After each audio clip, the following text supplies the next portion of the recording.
अच्छा, अब हम चलते हैं बोन्स ऑफ थॉरेक्स की तरफ। देखें, थॉरेक्स की जो बोन्स है ना वो तीन है मेन। एक तो आगे स्टर्नम, साथ आ जाती हैं आपकी कोस्टल कार्टिलेजेस और साथ आ जाती हैं आपकी रिब्स। ठीक है, पहले हम लोग डिटेल में डिस्कस करेंगे स्टर्नम को। तो ये आ गई आपके पास आपकी स्टर्नम। स्टर्नम मिड लाइन में बोन होती है। अब स्टर्नम के तीन पार्ट्स होते हैं, एक होता है मेनुब्रियम, एक है बॉडी और एक है जीफॉइड प्रोसेस। ठीक है, और दो जॉइंट्स हैं, एक है मेनुब्रियम और बॉडी के बीच में, इसको हम कह देते हैं मेनुब्रियो स्टर्नल जॉइंट, और एक है बॉडी और जीफॉइड प्रोसेस के बीच में, इसको हम कह देते हैं जीफी स्टर्नल जॉइंट। ठीक है।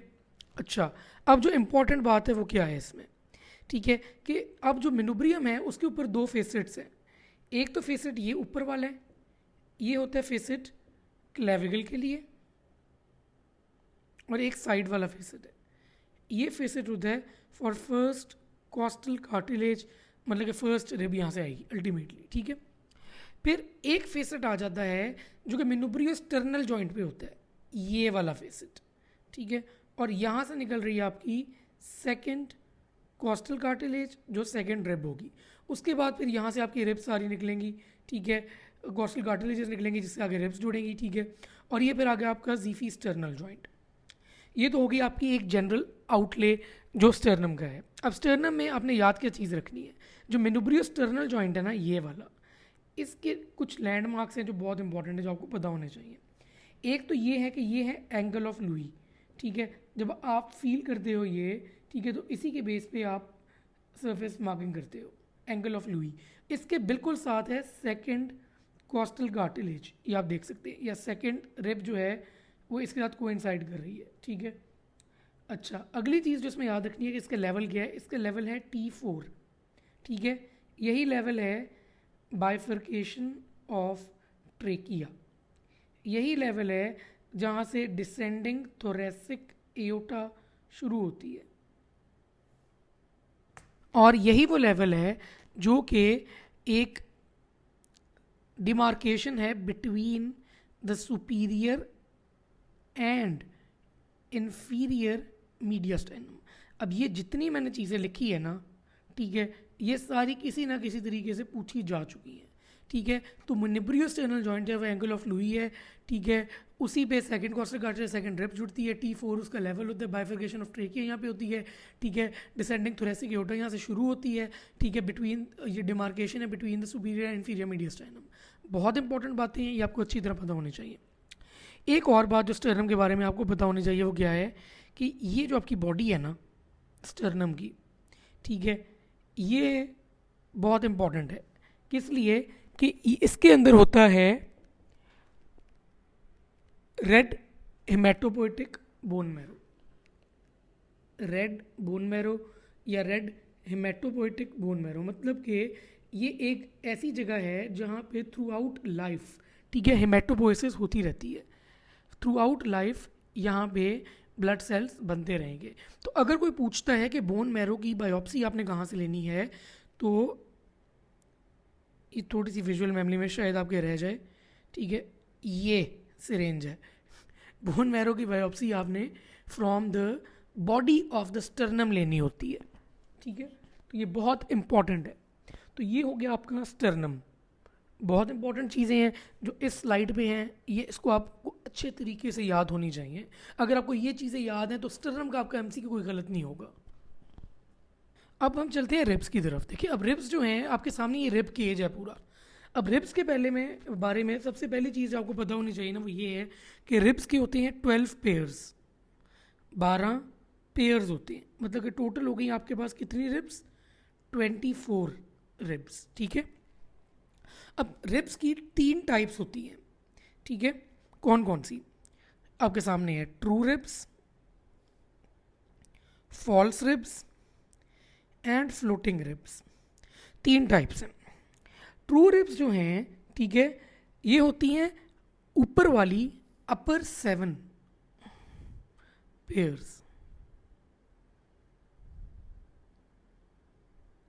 और इनको हम लोग ट्रू क्यों कहते हैं, क्योंकि ये बेसिकली स्टर्नम के साथ जॉइंट होती हैं बाय कॉस्टल कार्टिलेज, ये देखें ये बिल्कुल अलग-अलग कार्टिलेजेस हैं इनकी, ठीक है। तो इनको हम लोग ट्रू रिब्स कहते हैं, ठीक है। पहली 7 पेयर्स जो हैं वो ट्रू रिब्स हैं क्योंकि they are joint to the sternum by costal cartilages separately, ठीक है। उसके बाद आती हैं आपके पास फॉल्स रिब्स।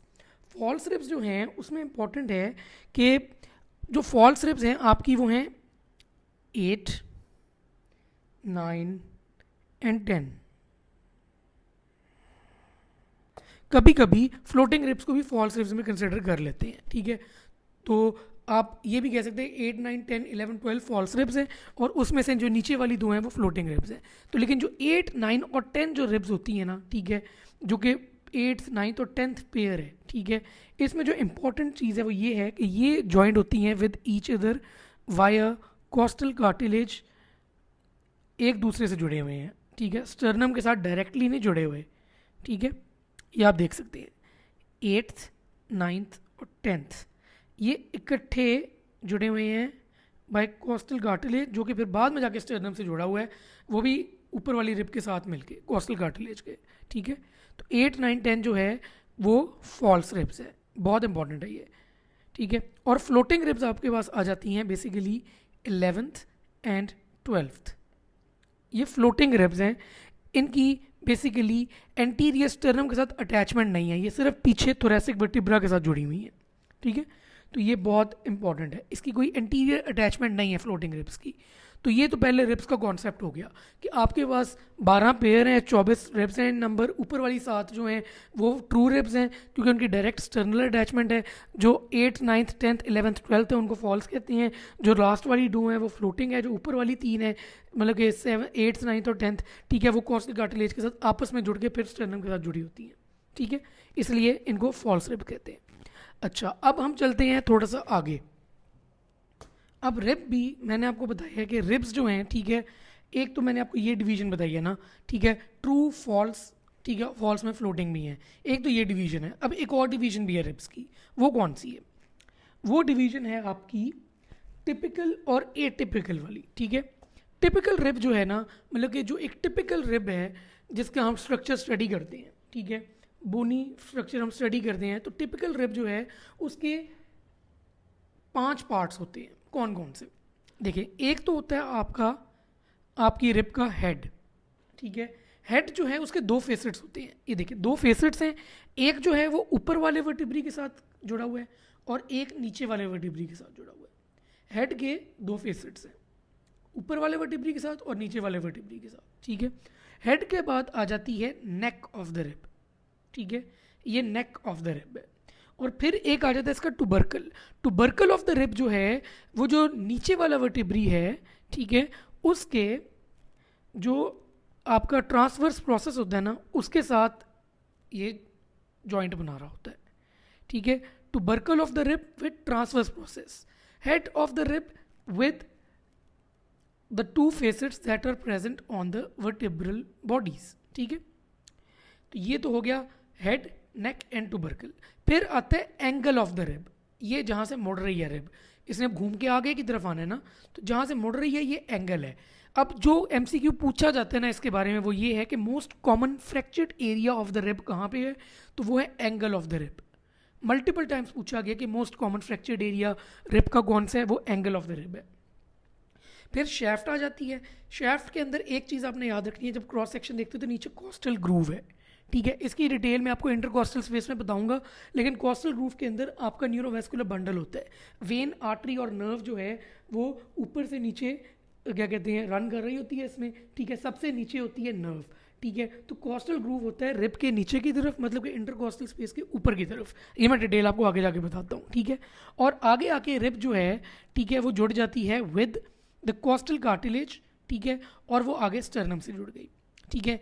ये है टिपिकल रिब का स्ट्रक्चर। टिपिकल रिब इस तरह की होती है कि उसके 5 चीज़ें हैं, हेड, नेक, टुबर्कल, एंगल, शैफ्ट, ठीक है। अब चलते हैं, लेकिन उससे पहले मैं आपको लिख के एक दफ़ा बता दूं ताकि आपको भूले ना ये चीज़, ठीक है। क्या क्या है इसका? हेड जिसके 2 टुबर्कल हैं, ठीक है, नेक, फिर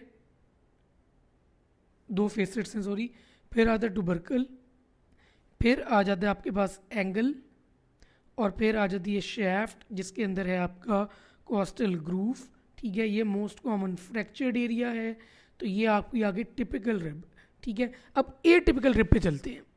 पहले तो आपको ये पता होना चाहिए ए टिपिकल रिब्स हैं कौन सी, ठीक है, ये पूछा गया है कई दफ़ा। ए टिपिकल रिब्स के नंबर आपको पता होने चाहिए। ए टिपिकल रिब्स आ जाती हैं आपके पास first, second, 11th and 12th, ये 4 ए टिपिकल रिब्स हैं, ठीक है। इसमें भी जो ज़्यादा इंपॉर्टेंट तरीन है ना वो है फर्स्ट रिब के फीचर्स डिस्कस करते हैं कुछ, क्योंकि ये बहुत इंपॉर्टेंट है, पूछी भी गई है मल्टीपल टाइम्स, तो इसके फीचर्स पहले डिस्कस करते हैं। अगर कोई आपसे पूछता है ना कि स्ट्रॉन्गेस्ट कौन सी रिब है, तो वो फर्स्ट होगी। अगर कोई पूछता है कि सबसे ब्रॉडेस्ट रिब कौन सी है, ठीक है, तो वो भी फर्स्ट रिब ही होगी, ठीक है। स्ट्रॉन्गेस्ट और ब्रॉडेस्ट और फ्लैटेस्ट रिब जो है ना, ठीक है, वो फर्स्ट रिब है। अब फर्स्ट रिब की जो सबसे ज़्यादा इंपॉर्टेंट तरीन चीज़ है वो क्या है कि इसके ऊपर ग्रूव होता है फॉर सब क्लेवियन आर्टरी। तो इसका रिलेशन विद सब क्लेवियन आर्टरी एंड वेन और ब्रेकियल प्लेक्सस बहुत इंपॉर्टेंट है, ठीक है। अब इंपॉर्टेंट बात इसमें यह है कि अगर वो कहते हैं कि जी फर्स्ट रिब का फ्रैक्चर हुआ है तो क्या चीज़ डैमेज होगी, तो आपने जो पहली चीज़ ध्यान में रखनी है ना, इसमें जो एमसीक्यू से पूछी जाती है वो है सब क्लेवियन आर्टरी।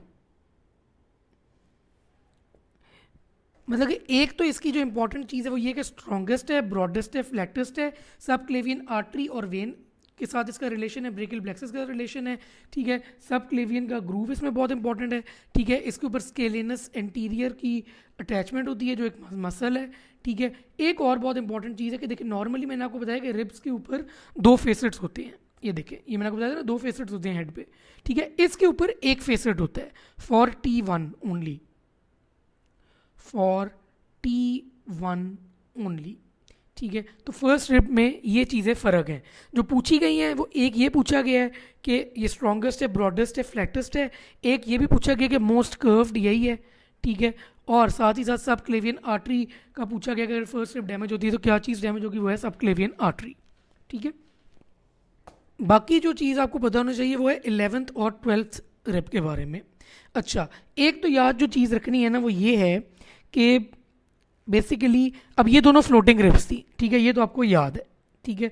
एक जो चीज़ याद रखनी है ना कि इनके अंदर, ठीक है, दोनों में सिंगल फेसेट होता है, जैसे कि फर्स्ट रिब में था सिंगल फेसेट होता है। लेकिन अगर वो कहते हैं कि ऐसी कौन सी जो है वो रिब है जिसके अंदर कॉस्टल ग्रूव है ही नहीं, तो वो है 12th रिब जिसके अंदर नो कॉस्टल ग्रूव, बहुत इंपॉर्टेंट है ये, ठीक है। तो ये तो हो गई आपकी रिब्स, तो ये थी बोन्स ऑफ थोरेक्स। अब आ जाते हैं इसके एमसीक्यूज पे। देखिए एमसीक्यूज वही है जो पीछे डिस्कस हो चुके हैं सारे। Most common rib fracture site angle of the rib है, most common site of fracture of rib angle है, न्यूरोवेस्कुलर बंडल जो है रिब्स का वो लोअर बॉर्डर पे होता है, ठीक है, वही जो ग्रूव है ना, ठीक है। Most common site of rib fracture angle है। फर्स्ट रिब फ्रैक्चर जो है उसमें सब क्लेवियन आर्टरी डैमेज होगी। फॉल्स रिब जो है वो 9th है। मैंने आपको बताया कि फॉल्स जो है वो 8th 9th 10th 11th 12th false consider हो जाती हैं, ठीक है। अच्छा, इसके अलावा राइट फर्स्ट रिब फ्रैक्चर में सब क्लेवियन डैमेज होगी, सब क्लेवियन आर्टरी ग्रूव होता है फर्स्ट रिब पे, और common site of rib fracture angle है, ठीक है। ये सारे जो हैं वो एमसीक्यूज पूछे गए हैं, ठीक है। तो ये आपके जहन में होने चाहिए। इससे हमारा ख़त्म हो जाता है the topic of bones of thorax.